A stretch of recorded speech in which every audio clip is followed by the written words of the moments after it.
यवतमाळच्या खुल्या बाजारात भुईमुगाचे दर पडल्याने शेतकरी चिंतेत। यावर्षी भुईमुगाचा उतारा घटलेला आहे आणि यासोबतच भुईमुगाचे दरही घटलेत।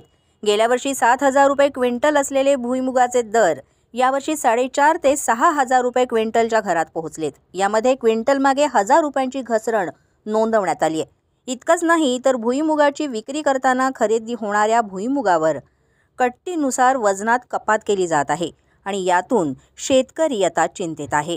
Bureau report Marathi 9 news Yavatmal. माझं नाव अनिल राठोड। मी वरद हे गावाकडून आलेलो आहो, राळेगाव तहसील। आणि काल आम्ही 8 वाजता आलो आणि आम्हाला नाही का बोलवण्यात आलं होतं। पवार दलाल आहे। कालपासून आमचा हरास काही झालेला नाही आहे आणि येऊन पण बघत नाही आहे। इथे माल खाली टाकायला लावला आम्हाला।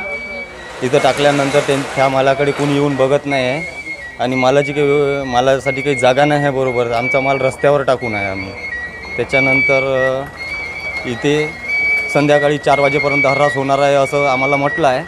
हरास काही झाला नाही आहे। त्याच्यानंतर उद्याला करतो म्हणून सांगत आहे। पण आमची जी भावाची जी अपेक्षा आहे, आम्हाला जे भाव मिळाला पाहिजे ते काही इथे भाव आहे नाही। 55 ते 6,000पर्यंत सांगत आहे, पण 6,000पर्यंत घेणार नाही अशी अपेक्षा वाटत आहे। आणि आमची अपेक्षा नाही का 7,500पर्यंत आहे का आमचा माल नाही का 7,500पर्यंत घ्यावं बा। सरकाराचं पण लक्ष नाही आहे शेतकऱ्याकडे। सरकार काही बघत नाही शेतकऱ्याला की इतका भाव मिळाला पाहिजे बा। काय नाव तुझं? माझं नाव अनिल राठोड आहे।